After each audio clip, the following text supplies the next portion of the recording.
Bom dia, Lírio. Como é que vocês estão? Glórias a Deus. Que manhã maravilhosa, que culto abençoado, né? Que delícia estar nessa casa. Fala a verdade. Que casa gostosa, que lugar maravilhoso. Eu sou apaixonado por essa casa. E nós sabemos que um lugar, ele não é apaixonante por si só. Não são as paredes, telhado ou equipamento que faz esse lugar ser um lugar tão incrível. É cada um de vocês. São vocês que fazem isso acontecer, os servos voluntários dessa casa. Eu me constranjo, às vezes eu estou passando ali, alguém fala, precisando de alguma coisa? Está precisando de alguma coisa? Esses servos tão preocupados, apaixonantes. Que Deus abençoe cada um de vocês. Se tem alguém ainda que não é servo, você está perdendo, irmão. Cai para dentro. A melhor coisa que nós temos para fazer nessa terra é servir. É a melhor coisa, em nome de Jesus. Para quem não me conhece, sou o Sam, servo dessa casa. E eu quero compartilhar uma palavra com vocês.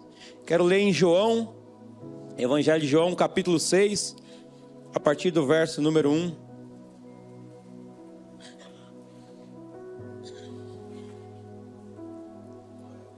Aleluias. Capítulo de João, livro de João, capítulo 6, a partir do versículo 1. Você que tem o hábito de anotar, esse é o momento. Pegar seu caderninho, seu bloquinho de notas. Você que ainda não tem, te aconselho a criar esse hábito. E que o Espírito Santo fale ao seu coração. Diz assim: depois dessas coisas, Jesus atravessou o mar da Galileia, que é o de Tiberíades. Uma grande multidão seguia, porque tinham visto os sinais que ele fazia na cura dos enfermos. Então Jesus subiu ao monte e sentou-se ali com os seus discípulos. Ora, a Páscoa, festa dos judeus, estava próxima. Então Jesus, erguendo os olhos e vendo que uma grande multidão se aproximava dele, disse a Filipe: onde compraremos pão para lhes dar de comer? Mas Jesus dizia isto para testá-lo, porque sabia o que estava para fazer. Filipe respondeu: nem mesmo 200 denários de pão seriam suficientes para que cada um recebesse um pedaço. Um dos discípulos, chamado André, irmão de Simão Pedro, disse a Jesus: aqui está um menino que tem 5 pães de cevada e 2 peixinhos. Mas o que é isto para tanta gente? Então Jesus pegou os pães e, tendo dado graças, distribuiu-os entre eles, e também igualmente os peixes, tanto quanto queriam. E quando já estavam satisfeitos, Jesus disse aos seus discípulos: recolham os pedaços que sobraram, para que nada se perca. Assim, pois, o fizeram e encheram 12 cestos de pedaços dos 5 pães de cevada, que sobraram depois que todos tinham comido. Amém? Glórias a Deus. Quero enfatizar o versículo 6, que diz: Jesus sabia o que estava para fazer. Jesus sabia o que fazer. E este é o tema dessa manhã. Jesus sabe o que fazer. Isso não é uma sugestão, não tem um se aqui, não tem uma condição, é uma afirmação. Jesus sabe o que fazer. E por falar em perguntas, aqui Jesus ele faz uma pergunta para Filipe. E é muito engraçado porque quando eu comecei a namorar com a Kezinha, a Dudinha tinha 5 anos de idade, estava na pré-escola, e 2020 entrou a pandemia e fechou as escolas, né? Foi para aula online, toda aquela tribulação das aulas online em casa. Você aqui compartilha dessa experiência abençoada. E coube a nós, pais, sermos professores, né? Em casa. Então começamos a ensinar a Duda a ler, a escrever, a fazer as primeiras continhas. E foi um ano muito, muito bom, muito incrível. Nos aproximou E nós pudemos fazer o início da alfabetização da Duda. E depois veio o segundo ano, e veio o terceiro ano, e o quarto ano, e agora ela está no quinto ano. Até o ano passado era fácil ajudar a Duda na escola. Você olhava lá e via, 3 mais 2 é 5. A gente já resolvia de cabeça as continhas. A gente já olhava lá e já sabia qual era o caminho que tinha que seguir para o ratinho sair do lugar lá, né? Mas foi avançando, e agora ela está no quinto ano. E eu preciso confessar que eu já não lembro mais de muita coisa. Porque já não é mais 20 mais 30 as continhas lá. Matemática é umas coisas de lógica, que o fulano tem 2 e o fulano tem menos 3. E o ciclano que veio de fora tem 15. Qual a diferença do Beltrano? E eu confesso que às vezes eu peço ajuda para IA. Enquanto ela está lendo o questionário para mim, eu estou copiando ali para ver se alguém me ajuda ali. Porque eu já não lembro mais. Eu saí da escola faz 20 anos, foi em 2004 que eu me formei no ensino médio. E apesar de me formar em música, tenho uma faculdade, sou formado em música, tem muita coisa que eu não lembro, irmão. Eu sei analisar uma sinfonia, eu sei o que é uma apogiatura, o que é uma escala hexafônica, o que é um diminuto, isso eu sei. Agora, tem muita coisa que eu já não lembro mais. Então eu preciso de ajuda. E eu já não consigo mais ajudar a Dudinha como ajudava antes. Preciso falar para ela, gata, vai precisar no Google. Vai ler o texto. O que o professor falou? Vamos ler certinho aqui, vamos pesquisar. E as perguntas, às vezes que ela nos faz, né? Aqui quem tem criança sabe. Tem uma criança aqui, a Gabi, ela estava no culto da manhã. Todo dia quando ela passa ali, a mãe dela fala assim, filha, eu já não consigo te ajudar mais nas perguntas. Ela faz perguntas sobre Jesus, sobre a Bíblia. E ela fala assim, então você vai perguntar para o santo todo final de culto. E me coloca numa enrascada todo culto ali. Estou cumprimentando os irmãos, ela vem com umas perguntas ali. E as crianças, é interessante as perguntas que eles têm. Mas as perguntas, existem vários tipos de perguntas, mas eu quero colocar 2 situações aqui. Porque eu posso perguntar algo para alguém para obter uma informação, ou eu posso perguntar algo para alguém para saber o que essa pessoa sabe. Por exemplo, se eu perguntar aqui para Jéssica, por que tem 4 pessoas cantando aqui, além do ministro? Eu não estou fazendo essa pergunta para ter informação, porque eu como líder de louvor sei. Porque se estiver perguntando para ela para saber o porquê, tira eu. Mas eu já tenho informação, eu sei por que 4 pessoas cantam aqui. Mas eu estou perguntando para ela para quê? Para saber se ela sabe. Diferente se ela me perguntar, Sam, por que tem 4 pessoas que cantam aqui? Ela está querendo obter informação. Vocês estão entendendo isso? Existem 2 tipos de pergunta. E Jesus, ele inicia o seu diálogo com Filipe, fazendo uma pergunta para Filipe: onde compraremos pão para tanta gente, para essa multidão? Agora Jesus não fez essa pergunta para Filipe porque ele queria um conselho. Jesus não fez essa pergunta porque ele não sabia o que fazer, porque ele estava desesperado, porque ele precisava de uma ajuda, porque a palavra nos afirma que ele já sabia o que fazer. Então, existem perguntas que nos faz revelar o nosso coração. A palavra diz que quem foi o conselheiro do Senhor? Quem o ensinou sobre a justiça? Quem ensinou o Senhor sobre a sabedoria? Quem sondou ou conhece a mente do Senhor? O Senhor não precisa do nosso conselho para nada. O Senhor não precisa das nossas respostas. O Senhor não precisa dos nossos planos. O Senhor nunca é pego de surpresa. Ele sempre tem um plano. Ele sempre tem uma saída. Ele sempre tem um objetivo. Nada pega o Senhor de surpresa. Agora, quando Jesus faz uma pergunta para Filipe, ele pergunta: onde iremos comprar pão? E Filipe fala: nem 200 denários daria. Jesus não perguntou como, com qual recurso, mas onde poderia se arrumar tanto alimento. Filipe ficou ali tão desesperado que respondeu uma coisa que Jesus nem perguntou. E assim somos nós. Quantas vezes queremos dar conselhos para o Senhor, queremos mostrar para o Senhor nossas planilhas, nossos planos, queremos dar conselhos para Senhor, se eu fosse Deus, queremos ensinar o Senhor a fazer algumas coisas. Jesus, eu não sei se você não sabe como é que funciona na minha casa, mas eu vou te ensinar. Jesus, quando Ele vem para nós e nos faz pergunta, não é para ter informação. Hoje, na era da informação que nós estamos, é muito fácil obter qualquer tipo de informação. Você vai no celular e você digita ali e você tem informação de qualquer época da humanidade. Você fica sabendo em tempo real o que está acontecendo em vários países. Hoje é possível acompanhar guerras, catástrofe, tantas coisas. Acompanhamos o Milton passando lá nos Estados Unidos em tempo real, né, em lives, como nunca antes houve. Já imaginou se essa tecnologia existisse na época de Moisés? A gente assistir Moisés passando pelo Mar Vermelho? Já pensou? Assistir as muralhas de Jericó caindo? Hoje nós estamos numa outra geração, com outros recursos. E eu me recordo que um tempo atrás, o Senhor me fez uma pergunta. Eu estava orando para obter dons espirituais. Senhor, me dê dons.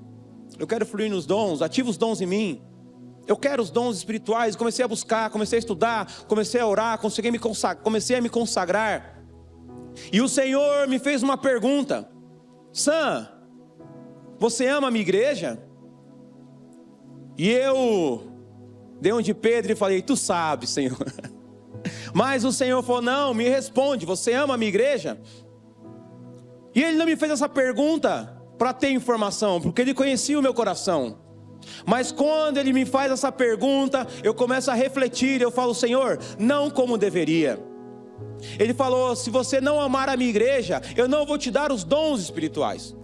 Porque se eu der os dons espirituais do jeito que você está, você vai querer administrar os dons de acordo com a sua seletividade. Você vai selecionar: esse merece cura, esse não merece. Esse merece a revelação, esse não merece. Então você tem que amar a minha igreja, porque você vai servir a todos de maneira igual. Agora, quando eu comecei a orar pelos dons, o Senhor simplesmente poderia falar: não vou te dar agora, você não está preparado. E talvez eu ficasse emburrado. Mas quando Jesus me faz essa pergunta, Ele revela como está o meu coração e me dá o direito de endireitar o meu coração e os meus passos segundo a vontade dEle. Muitas vezes o Senhor nos faz perguntas não para nos expor. O Senhor não queria expor a minha dificuldade. O Senhor não queria me julgar, me envergonhar ou me humilhar. Muito pelo contrário, Ele queria endireitar os meus caminhos com dEle. Talvez o Senhor tenha feito perguntas para você. Talvez o Senhor tenha tocado em feridas na sua vida, que tem mostrado partes do seu caráter, facetas do seu caráter, que você está falando: por que o Senhor está fazendo isso? Será que Ele quer me humilhar? Não, o Senhor, Ele quer endireitar os caminhos dEle com o seu. Primeiro, o Senhor nos faz perguntas para revelar os nossos corações. A palavra diz que o Senhor colocou Filipe à prova, para revelar o que estava no coração dele. Segundo, além de revelar o que está no nosso coração, o Senhor quer endireitar os nossos caminhos com o caminho dEle, endireitar os nossos passos com o plano dEle. Talvez o Senhor tenha feito perguntas para alguns aqui, e não é o Satanás acusando, não, é o Senhor mesmo perguntando: é sério que você está pensando no passado? É sério que você está querendo voltar às velhas práticas? É sério que você está com saudade de alguns anos atrás, quando sua vida estava destruída? É sério que você está passando isso pela sua cabeça? É sério que você está pensando em parar de servir? É sério que você está fazendo um replay e está pensando em não concluir? É sério? O Senhor está te perguntando, não para obter informação, mas para te colocar num lugar de refletir, expor o que está no seu coração e endireitar, para que você possa viver o melhor dele. Ele não quer te julgar, Ele não está te julgando, mas Ele quer endireitar os nossos passos nessa manhã. Agora, quais são as nossas respostas?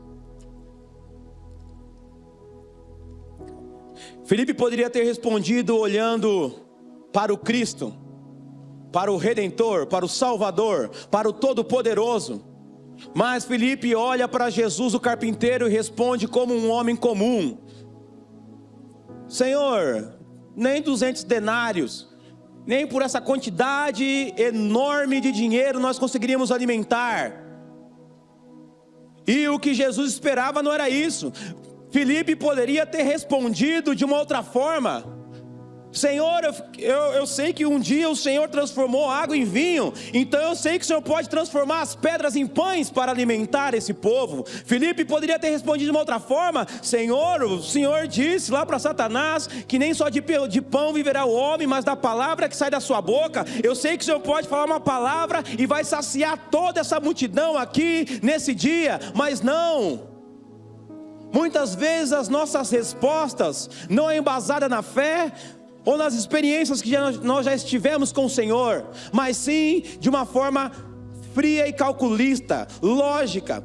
Quantas vezes nossas respostas para as dificuldades que se apresentam e para as perguntas do Senhor são respostas calculadas, lógicas. Quantas vezes queremos apresentar ao Senhor as nossas planilhas, os nossos planos, os nossos objetivos. E o Senhor, eu preciso te falar que Jesus, Ele já sabe o que fazer.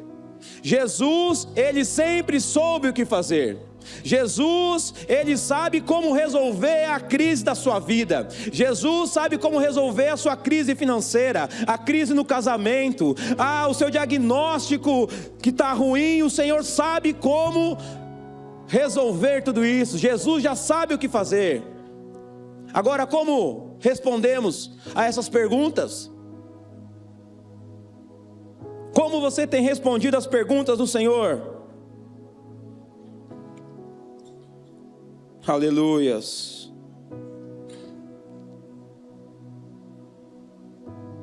Jesus já tinha um plano antes de toda a situação surgir.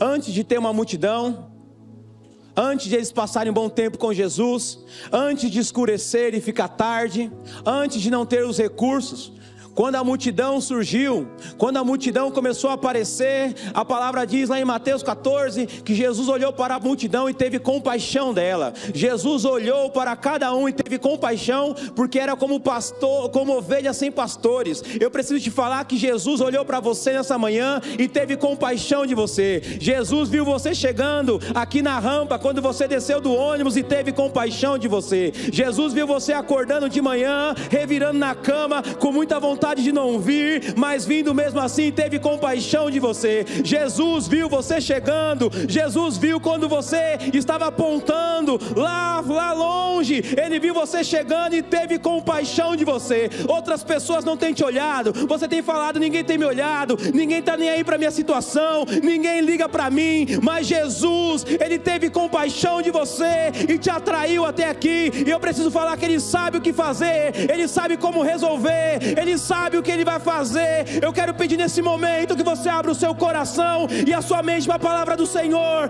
porque a partir de hoje você não vai depender mais da compaixão das pessoas. A partir de hoje você não vai depender mais do que as pessoas vão falar. Você não vai depender de um telefonema, você não vai depender mais de um tapinha nas costas, você não vai depender mais de uma mensagem, porque você vai saber: o meu Redentor, o meu pastor, Ele tem compaixão de mim e Ele sabe o que fazer. Ele sabe o que fazer, Ele sabe como vai fazer. Aleluia. Receba a glória, Jesus. Aleluias. Agora os discípulos apresentam várias situações, várias soluções. Jesus faz a pergunta, e uma das soluções era ter uma quantidade de dinheiro. Agora a outra era: Jesus, o melhor é mandar todo mundo embora. Dispensa todo mundo, manda todo mundo para sua casa, porque aqui, se eles ficarem aqui, não vai ter comida. Mas Jesus olha para aquela multidão e fala: não, eles não vão embora.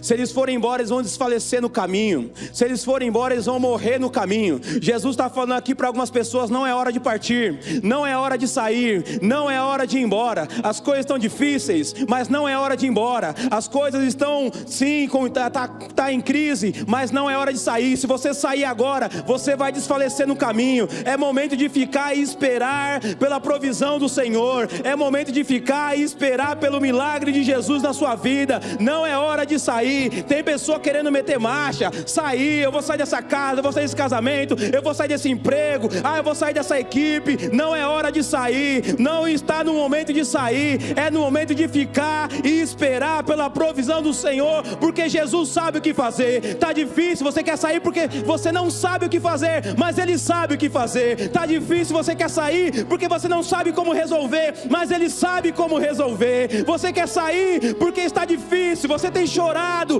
não tem sido suficiente, mas Ele é suficiente na sua vida, e a provisão dEle está chegando. Não, Ele não vai te mandar embora daqui nessa manhã. Ele não, pessoas te mandaram embora, pessoas romperam com você, pessoas romperam na sua vida, te magoaram, te entristeceram, te colocaram de lado, mas Ele não vai fazer isso. Você vai sair daqui nessa manhã com a provisão do milagre na sua vida. Você vai voltar para o melhor mês da sua vida. Levanta as suas mãos que eu quero liberar sobre a sua vida. Você vai sair daqui para o melhor mês da sua vida. Você vai sair daqui para a melhor temporada. O diabo tem falado, esquece esse ano, 2024 acabou, já é novembro, mas você vai viver em 2 meses o que você não viveu em 10. Você vai viver em 2 meses o que você não viveu na sua vida, porque Jesus sabe o que vai fazer. Não é hora de sair e ir embora. Aleluias, aleluias, glórias a Deus. Não vá embora, não saia, não saia, não saia, não saia. Jesus vai fazer, Ele sabe o como, Ele sabe o quando, Ele sabe o momento, Ele sabe o tempo dEle é perfeito, o tempo dEle é perfeito. Será que tem alguém aqui que pode testificar junto comigo e falar, realmente Ele sabe o tempo perfeito? Eu sei que se Ele tivesse feito coisas antes na minha vida, teria sido um desastre. O tempo dEle é perfeito. Às vezes eu briguei com Ele, eu já briguei com Jesus também, falando, Jesus, e aí? Mas eu sei que o tempo dEle é perfeito. Ele fez na hora certa, Ele fez do jeito certo, Ele fez da maneira correta, e eu o glorifico. Eu falo, Senhor, me perdoa, porque eu sou falho, mas Ele sabe como vai fazer. Ele sabe como fazer. Aleluias, aleluias. Agora, como falamos, outra sugestão, a pergunta de Jesus é sobre os recursos. Talvez Jesus tenha olhado para você e falado, e aí? O que a gente pode fazer com a sua vida financeira? E aí, como que a gente pode resolver esse problema na sua família? Essa doença aí, como você acha que a gente pode fazer? E você está fazendo contas, você está passando noite e noite, perdendo noite de sono, tempo com a família, tempos preciosos, tentando fazer conta, colocando na planilha, fazendo curso de Excel, para poder fazer a melhor planilha, para apresentar para Jesus os resultados. Foi isso que o Felipe fez. Felipe fez uma conta básica ali, começou a calcular e falou, Jesus, ainda assim não resolve. Uma das respostas para Jesus foi recursos físicos. Nenhum recurso físico pode superar o que Jesus pode fazer. Não há recursos físicos que pode superar o milagre que Jesus faz. Não adianta apresentar, vou apresentar soluções, eu vou apresentar, não é pela força do braço, não é pela força do nosso braço. Não podemos cair nesse perigo, nesse erro de achar que vai ser da nossa força. Nenhum recurso financeiro pode fazer o que Jesus pode fazer. Nenhum recurso da medicina pode fazer o que Jesus pode fazer. Nenhum terapeuta pode fazer o que Jesus pode fazer. Nenhum dono de empresa pode fazer o que Jesus pode fazer. Nenhum político, governante pode fazer o que Jesus pode fazer. A ONU não pode fazer o que Jesus pode fazer. Pessoas esperam dos seus patrões, pessoas esperam dos políticos, pessoas esperam de pessoas importantes, mas nenhum deles pode fazer o que Jesus pode fazer. Para de ficar colocando as contas, pensando que vai ser pessoa. Se fulano me ajudar, se fulano me abrir a porta, se eu receber um aumento aqui, se esse contrato der certo aqui, aqui, se isso der certo ali, não pode resolver como Jesus vai fazer. Isso pode amenizar um pouco, isso que você está buscando vai amenizar um pouquinho, mas quando Jesus faz, é completo, supre tudo e ainda sobra, porque Jesus é generoso em tudo que Ele faz. Ele não faz nada na conta certinha, Ele extrapola no amor, Ele extrapola na misericórdia, Ele extrapola na graça, nos recursos, na provisão, em tudo que Ele faz. Eu não quero viver um pouquinho do meu em comparado à generosidade desse Jesus. Aleluias, aleluias. Será que tem alguém entendendo aqui nessa manhã o que Jesus está falando? Essa manhã não é uma manhã comum. Essa manhã não é uma manhã comum, porque nesse momento existem, o mundo espiritual está em movimento. Eu vejo o mundo espiritual em movimento nessa manhã. Enquanto você está recebendo esta palavra, algumas chaves estão virando na sua vida, barreiras estão sendo quebradas. Aleluia, foi a última semana do choro. Eu vejo Jesus falando, foi a última semana do choro, porque a partir de hoje, os inimigos que te perseguiram até aqui, nunca mais vocês verão. Como Ele falou para o povo de Israel, os inimigos que te perseguiram até aqui, nunca mais vocês verão. Aleluias. Agora é olhar para um novo templo, para uma nova terra. Agora é olhar para a promessa. Agora é olhar para um outro foco. Simplesmente descanse no Senhor. Aleluias. Os planos dele são sempre melhores do que os nossos. Os planos do Senhor são sempre melhores que os nossos. Os recursos que Ele usa são melhores. Jesus tem uma solução. Vou pedir para você falar aí no seu espírito: Jesus tem uma solução. Jesus tem uma solução. Fala para o seu inimigo agora, fala para o diabo: diabo, Jesus tem uma solução. Fala para a doença, Jesus tem uma solução. Fala para o desemprego, Jesus tem uma solução. Jesus sabe o que fazer. Fala aí, fala para a crise no casamento: ei, divórcio, Jesus sabe o que fazer nessa situação. Fala nesse momento agora: Jesus tem uma solução. Jesus sabe o que fazer. Fala alto para o seu inimigo ouvir: Jesus sabe o que fazer. Jesus sabe, Ele tem um plano. Ele tinha um plano antes dessa situação surgir. Antes da crise vir, Ele já tinha um plano. Ele sabia que ia vir a crise e Ele tinha um plano. Ele sabia que havia perseguição e Ele tinha um plano. Ele tinha uma solução. Aleluias, aleluias. Agora a pergunta é: o que Jesus fez? Jesus sabe o que fazer e Jesus fez o que precisava ser feito naquela situação. Agora o que Jesus fez? Primeira coisa, Ele organiza tudo. Senta todo mundo. Senta todo mundo, vamos organizar. Tem muita gente indo, muito falatório, muito isso, muito aquilo, está tudo muito desorganizado. O Senhor não opera na bagunça. Aonde tem bagunça, o Senhor não opera. Onde tem coisa desorganizada, sujeira, o Senhor não opera. Primeira coisa, a organização não foi feita por Jesus, foi pelos discípulos. Vamos começar a organizar. Nós temos que organizar a nossa vida. Nós temos que organizar a nossa casa. A geografia, ela é importante. Jesus não mandou sentar em qualquer lugar, mas sentar na grama. Senta na relva, coloca todo mundo sentado na relva. Eu me recordo quando o Senhor apresenta o projeto do tabernáculo para Moisés. Ele fala: Moisés, o tabernáculo tem que ser feito assim, assim, assim, com material assim, assim, assim, com as medidas essa e essa, dessa forma, dessa forma, dessa forma. E depois que você fizer tudo, levanta assim, coloca aqui, e coloca o candelabro do lado sul, coloca a mesa do lado oeste, coloca aqui do lado norte, coloca aqui na frente, coloca aqui atrás. Posicionamento, não é em qualquer lugar. Você não vai chegar lá e vai jogar as coisas em qualquer lugar. Posicionamento. Só depois ungiu tudo e a glória do Senhor se manifestou no tabernáculo. A glória do Senhor não se manifestou no tabernáculo antes do posicionamento correto das coisas. Vamos começar a organizar as nossas vidas. E eu sei, irmão, às vezes eu me pega assim, foi, nossa, pensei que ia sobrar mais dinheiro esse mês. E eu começo a ir lá ver na conta, lá para ver nos extratos, o que eu gastei, né?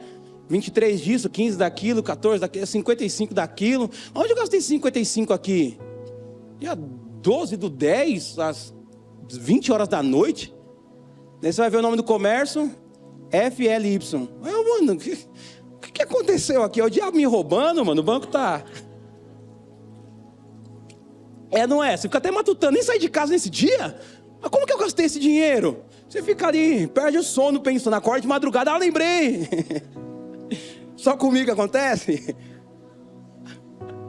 Às vezes é assim, estamos tão desorganizados que nem sabemos para onde vai os nossos recursos, o nosso tempo.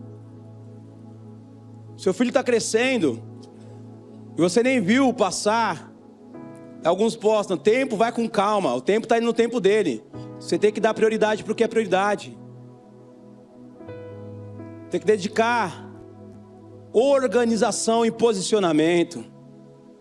Primeira coisa, vamos nos organizar. Vamos nos organizar. E Jesus mandou a multidão sentar. Eu me recordo de Salmo 23. Davi fala, o Senhor é meu pastor. O Senhor é meu pastor. E depois ele fala, em pastos verdejantes ele me faz repousar. Ovelha não come sentado, ovelha não come deitado. Verdes, pastagens verdes, não é para comer, é para descansar. É para descansar. Está na hora de descansar e deixar de fazer o milagre. Jesus está falando, está muito agitado, está muito desorganizado, está muito barulho. Senta, senta que eu vou fazer. Repousa, senta e descansa aí.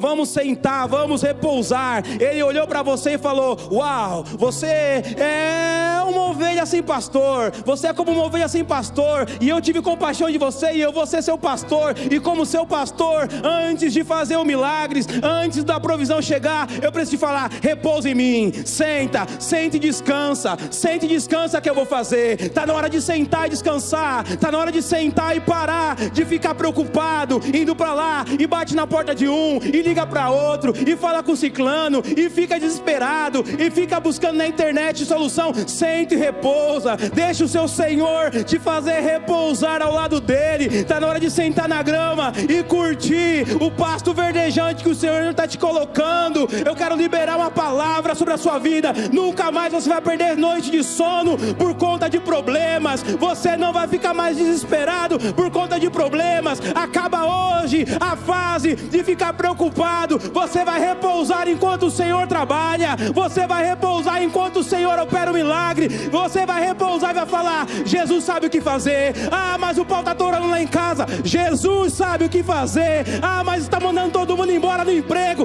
Mas Jesus sabe o que fazer. Mas entrou um governante aí que vai acabar com tudo. Mas Jesus sabe o que fazer. Ele é o meu pastor. Em verdes pastos eu me assento para esperar por Ele. Será que você pode glorificar o Senhor por essa palavra?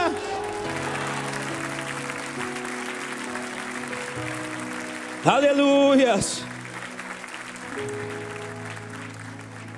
Aí Jesus assenta todo mundo, faz todo mundo repousar, se acalmar.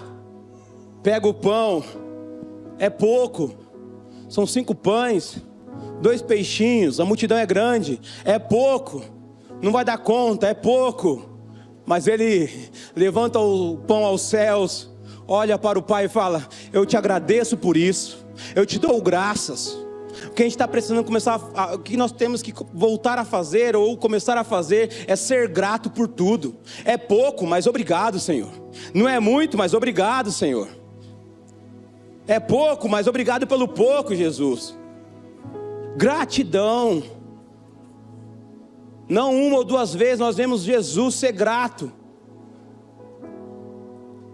O que precisamos, o que nos impede muitas vezes de viver o melhor de Deus é a nossa ingratidão. Eu me recordo do povo de Israel. O que impediu, uma das coisas que os impediram de viver A terra prometida foi em gratidão, porque eles clamaram pelo Senhor: Senhor, nos liberte. O Senhor foi em libertação, o Senhor foi até eles e os libertou. E eles murmuraram, ingratos, ingratidão. No meio do processo, quantas vezes somos ingratos? Ainda não chegou no fim, está na metade do processo, e nós, sem paciência, começamos assim: mas eu pensei que ia ter mais, pensei que o recurso ia ser maior, eu pensei que a paz na minha casa seria maior, eu pensei que as coisas fossem mais rápido, está demorando muito. Começa a dar graça. Senhor, é pouquinho, mas eu te dou graça. É pouquinho, Senhor, é pouquinho. Senhor, eu não estou conseguindo orar muito, eu estou orando um pouquinho, mas te dou graça porque eu estou conseguindo orar. Senhor, é pouquinho, ainda não, as coisas não começaram a acontecer na minha casa, mas tem pequenas coisas acontecendo na minha casa. Obrigado, Jesus, eu já consigo ver pequenas coisas acontecendo no meu emprego. Pequenas coisas estão mudando na minha casa, no meu emprego. É pouco, Senhor, é pouco, mas eu te dou graça, Senhor. Eu não tenho muitos recursos, mas eu aqui, Senhor, eu estou calçado, eu estou vestido, saindo daqui eu vou comer, saindo daqui eu vou almoçar, tem alguma coisinha. É pouco, mas eu te dou graça. Começa a agradecer. Esse é o momento de você falar: Senhor, obrigado pelo pouco. É pouco, mas eu te agradeço, Senhor. É pouco, mas eu sei que o Senhor pode multiplicar. Está nas tuas mãos, Senhor. Esse pouco tem me trago até aqui. Esse pouco tem suprido as minhas necessidades. Esse pouco tem sido aquilo que tem me mantido em pé. É pouco, mas nós precisamos agradecer. Nós não podemos deixar com que o diabo tire a gratidão do nosso coração. Precisamos ser grato no dia bom, no dia mau. Precisamos ser grato quando tem muito, quando tem pouco. A gratidão não se diz respeito à quantidade, mas um estado do coração que reconhece que o Senhor que tem feito. Aleluias, aleluias. Aleluias. Obrigado, Jesus. Obrigado, porque o pouquinho tem chegado na África. Obrigado, Jesus, porque o pouquinho tem alimentado crianças na Venezuela. Obrigado, Jesus, porque o pouquinho tem batizado milhares no Senegal.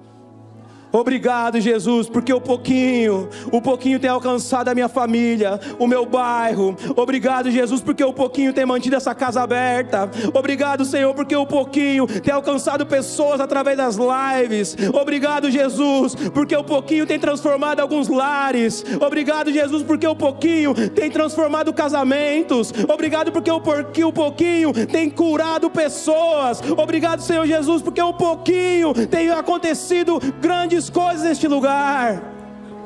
É pelo pouco que começa, é pelo pouco. Jesus não precisa de muito, Jesus não precisa de muito, Jesus não precisa da sua faculdade, Jesus não precisa dos nossos recursos, Jesus não precisa do nosso salário todo, Jesus precisa de um coração disposto a dar, Jesus precisa de um coração generoso, Jesus precisa de alguém que tenha fé e confie nele o pouco,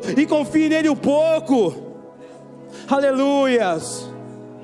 Eu quero ler com vocês em Lucas 24:30.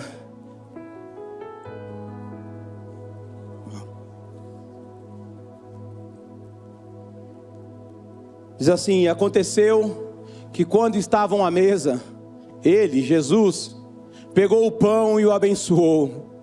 Depois partiu o pão e o deu a eles. Então os olhos deles se abriram e eles reconheceram Jesus. No partir do pão, é no partir do pão que nós reconhecemos o Salvador. É no partir do pão que nós reconhecemos Jesus, o Messias, o Cristo, o príncipe da paz, o maravilhoso, o conselheiro. É no partir do pão, até o dar graças. Jesus é um sábio, Jesus é um teólogo, Jesus é um mestre, Jesus é alguém que ensina. Mas quando eu provo de Jesus, quando eu provo da carne dele, do sangue dele, os meus olhos são abertos, e eu começo a contemplar o Rei, o Mestre, o Provedor, aquele que realmente sabe o que faz, aquele que realmente sabe o que faz. O seu pouco alcançou milhares. O seu pouco vai alcançar milhares. Vai sobrar, vai sobrar, vai sobrar, vai sobrar, vai sobrar. Enquanto os 50 estavam reunidos, enquanto estava reunido, começou a chegar provisão nesse grupo, depois no outro grupo, e depois no outro grupo. Eu vejo o pão chegando nesse grupo, eu vejo o pão chegando aqui, eu vejo o peixe sendo distribuído ali atrás, eu vejo o peixe e pão chegando aqui, eu vejo pão, eu vejo peixe e pão chegando na África, eu vejo peixe e pão chegando no Varginha, eu vejo pão chegando no Vargem Grande, chegando no Grajaú, eu vejo os discípulos do Senhor levando pão, toma peixe, recebe da provisão.